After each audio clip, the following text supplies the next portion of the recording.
December 2015. The FBI quietly admits defeat. No press conference, no perp walk, no dramatic manhunt brought to an end, just a single name deleted from a list that was never supposed to lose. Inside FBI headquarters, a senior official updates the Bureau's most sacred document, the 10 most wanted fugitives list. A name comes off. Not because the man was caught, not because he was killed, but because the United States of America can no longer reach him. For only the 7th time in more than 6 decades, the FBI concedes that one fugitive exists beyond its power. The same agency that hunted Osama bin Laden across continents, dismantled the American mafia, and rewrote the rules of modern law enforcement is forced to write a sentence it never wants to write: we cannot get him. The man isn't hiding in a cave or moving through jungle safe houses. He's not running. He's not even pretending to disappear. He's living openly in a wealthy suburb outside Moscow, dining in public, drinking champagne, protected not by secrecy, but by geopolitics. The memo explains it in calm, bureaucratic language. The subject resides in a country with no U.S. extradition treaty and no longer poses an immediate threat to the American public. Translation justice has reached its limit. What kind of man makes the FBI surrender without a fight? What kind of criminal becomes untouchable, not because he escaped the system, but because he outgrew it? This story is not about a fugitive who got lucky. It's about a man who discovered the exact point where money, power, and political usefulness override the law itself and stepped across it permanently. At first, nothing about the case suggested it would become legendary. In May 1998, FBI agents surrounded an unremarkable industrial building on a quiet street in Newtown, Pennsylvania, the corporate headquarters of a company called YBM Magnex International. On paper, YBM was everything the American market loves: a boring product, explosive growth, and a clean story. Industrial magnets, hard drives, MRI machines. Not glamour, not hype, just manufacturing. The company was publicly traded, valued at nearly $1 billion, its stock up more than 300% in less than 2 years. Pension funds bought in. Mutual funds followed. Teachers, firefighters, retirees, ordinary people who had done everything right watched their savings grow and believed they were finally on the safe side of capitalism. Wall Street analysts praised the fundamentals. Investor tours showcased gleaming machinery and spotless factory floors. Nothing about YBM looked criminal. That was the genius of it. When agents breached the building, flashbangs echoing through empty hallways, they expected to find noise workers heat-proof of production. Instead, they found silence. Assembly lines that had never run. Machines installed for display, not function. Shelves stocked with finished products that had been purchased elsewhere and relabeled. The factory was a stage. The company was a performance. Every invoice, every purchase order, every technical drawing was real enough to pass scrutiny, yet meaningless in practice. By the time trading was halted, more than $150 million had evaporated, not from hedge funds or speculators, but from the retirement accounts of people who trusted the system. This wasn't just fraud. It was betrayal at scale. And still, even then, it looked like a familiar story. A sophisticated scam, ruthless but finite. The kind of crime the system was built to punish. No one inside that empty warehouse yet understood that this was only the outer shell of something far larger and far more dangerous, waiting just beneath the surface. As the physical evidence went quiet, the investigation grew louder. FBI forensic accountants stopped looking at offices and started following money, because money never lies, it only hides. What they uncovered didn't resemble a trail so much as a web stretching effortlessly across borders the way legitimate businesses do, only faster and cleaner. Funds moved through Budapest, Vienna, Cyprus, and the Cayman Islands, each transfer reported as routine commerce, each company registered properly, audited just enough to pass. Every step was legal in isolation. Together they formed something uncanny, a crime that behaved like a multinational corporation. At the center of that web appeared a name that felt almost hypothetical: Semion Mogilevich. No U.S. address, no immigration records, no fingerprints in American databases. He had never been here, not once. Every fax connected to YBM's Pennsylvania office had been routed through Europe. Every executive phone call originated overseas. Every wire transfer was orchestrated from afar, as if the conductor had never stepped onto the stage. Investigators realized they weren't chasing a suspect so much as an absence. Mogilevich existed only as a signature on shell company documents, a voice on a line that always went dead, a decision that arrived without a body attached to it.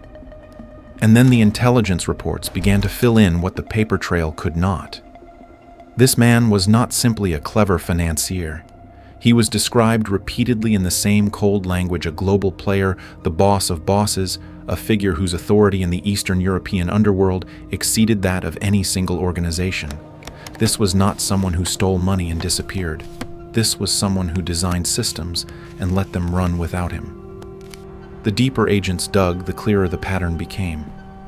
Mogilevich didn't evade law enforcement by accident.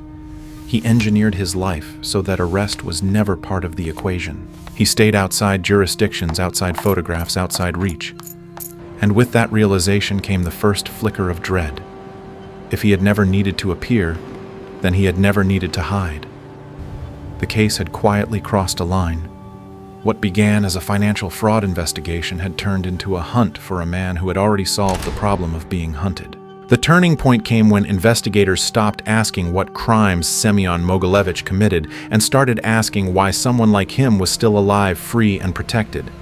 Street criminals don't survive decades at the top without mistakes.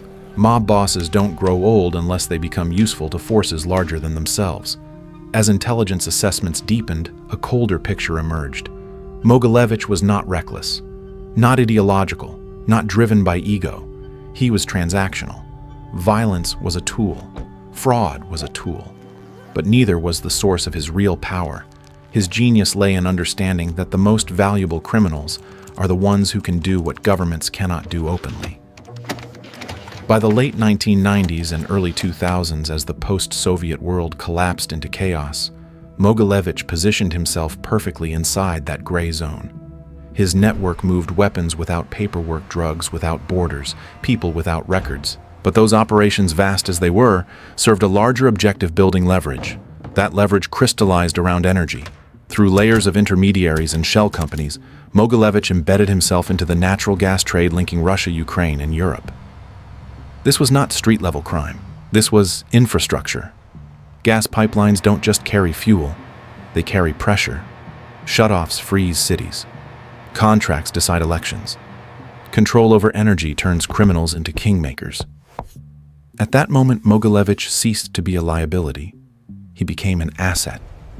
Intelligence sources would later describe him not as an outlaw hiding from the state, but as a man operating alongside it, quietly facilitating money flows, deniable deals, and offshore laundering that allowed power to move without fingerprints. This is where his story intersects with the rise of Vladimir Putin, a former intelligence officer consolidating control in a fractured Russia where crime, commerce, and governance were indistinguishable. In that ecosystem, men like Mogilevich were not punished for their reach. They were valued for it. They could intimidate rivals without court orders, move capital without legislative oversight, and absorb risk the state preferred not to carry. The deeper the FBI looked, the clearer the trap became. Arresting Mogilevich was no longer a law enforcement problem, it was a geopolitical act. Extraditing him would mean exposing networks that blurred the line between organized crime and national interest. It would mean acknowledging how deeply corruption had fused with power. And so he remained untouched, living openly, not because no one knew where he was, but because everyone who mattered knew exactly who he was. By making himself indispensable to the flow of money, energy, and quiet influence, Mogilevich had crossed a threshold few criminals ever reach. He was no longer operating outside the system. He had become part of how the system worked. By the time the case reached its most critical phase, there were no illusions left inside the bureau. This was not a failure of effort. It was not incompetence. It was the sound of a machine grinding against a wall. It was never built to break through. Investigators had done everything the system demanded of them. They assembled a 45-count indictment, racketeering, wire fraud, securities, fraud, money laundering, each charge supported by documents, witnesses, and years of meticulous work. Informants had come forward knowing the risks. Some disappeared into witness protection. Others fled their home countries entirely. Agents sacrificed careers, families, and sleep chasing a man they knew by now they might never touch. And still, the central problem remained brutally simple. Mogilevich was nowhere the law could reach. Extradition was impossible. Russia did not hand over its citizens, and he now held Russian citizenship. A covert snatch operation on foreign soil would have crossed the line from law enforcement into international provocation. Even when Russian police briefly arrested him in Moscow, the charge was almost insulting in its triviality: minor tax violations. For a moment, hope flickered. Then it died. 18 months later, a Moscow court ordered his release, citing that the accusations were not sufficiently serious to justify detention. The message was unmistakable. This man was not a priority. He was protected. The FBI escalated to its most public weapon, the 10 most wanted list. His face joined history's most notorious criminals. A multi-million-dollar reward was offered. Press releases warned of global danger. Under normal circumstances, this would have turned the world into a trap. Instead, nothing happened. No tips that mattered. No sudden travel mistakes. No cracks. Mogilevich did not retreat. He continued living openly, dining publicly, moving without fear. That was when frustration gave way to something colder inside the bureau, a recognition that this was not a man hiding from pressure, but one insulated from it. Every option had been explored, every lever pulled, and each time the system hit the same invisible barrier. The realization was devastating. The case was not stalled because the rules had failed, but because the rules had worked exactly as designed. They simply stopped at the edge of sovereign power. By 2015, the Bureau faced a decision it had spent years avoiding. Keeping Semion Mogilevich on the 10 most wanted list had become a fiction everyone inside law enforcement understood, but no one wanted to say aloud. The listing was meant to generate pressure to turn the world hostile, to make daily life impossible. In this case, it had done the opposite. It exposed the limits of American power without changing the outcome. Inside FBI headquarters, the discussion was no longer about tactics. It was about honesty. Leaving Mogilevich on the list suggested a hunt was still underway, that capture was a matter of time. It wasn't. There would be no extradition, no covert operation, no sudden mistake. The man had engineered permanence, and so quietly the Bureau did something almost unthinkable. His name was removed. The announcement was deliberately bland, stripped of drama, buried in a short press release during the holiday news cycle. It stated that Mogilevich resided in a country without an extradition treaty and no longer posed an immediate threat to the American public. Every word was technically true. Every word concealed the real meaning. This was not closure, it was surrender. The indictment still existed, the evidence still held. The crimes were never questioned, but the pursuit was over. For agents who had devoted years of their lives to the case, the decision landed like a hollow echo. No courtroom, no verdict, no reckoning, just a recognition that justice had reached a boundary it could not cross. The 10 most wanted list had always symbolized inevitability. That day it symbolized something else, entirely an admission that some battles are lost, not because the truth is unclear, but because power has already chosen a side. What remains after the pursuit ends is not relief, but an absence that never quite closes. Semion Mogilevich did not vanish. He aged in comfort, surrounded by wealth, protected by borders that no warrant could cross. The victims, meanwhile, were left with statements instead of justice retirements, reduced to fractions, years of savings. Unrecovered faith in the system quietly eroded. Witnesses who stepped forward paid with exile, fear, and silence, their courage rewarded with an outcome that led nowhere. Agents who built the case retired carrying a single unresolved name, the one that proved the rules had an edge. This is why the story refuses to stay contained within true crime. It leaks outward into a larger and more unsettling lesson about how power actually works. We are taught to believe that accountability is inevitable, that persistence always wins, that time bends toward justice. Mogilevich exposes the flaw in that belief. He didn't defeat the law by breaking it harder. He defeated it by making himself useful to interests larger than any courtroom. Above a certain threshold of money leverage strategic value, the law does not disappear. It becomes conditional, selective, negotiable. This is not a story about corruption in the abstract, it is about incentives. Systems do not fail randomly. They fail predictably at the exact point where enforcing the rules becomes more costly than ignoring them. That realization is what lingers long after the credits would roll. If one man could insulate himself so completely by embedding inside power structures, then the question is no longer how he got away. The question is how many others have learned the same lesson and applied it quietly. The most unsettling part is not that justice failed once. It is that nothing in this story suggests it was an anomaly. The name was removed. The file was archived.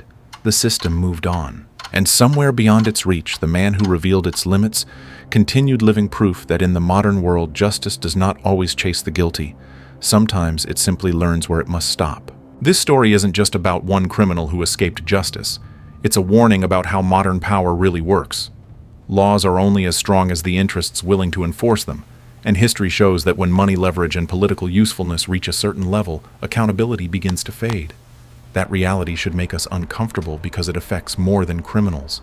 It shapes markets, governments, and ordinary lives. Understanding these limits isn't cynicism. It's awareness. And awareness is the first step toward change. If this investigation made you think differently about power justice and the systems we trust, help keep these stories alive. Like the video, share it with someone who needs to see it, and subscribe for more deep investigations into the hidden mechanics of the world around us.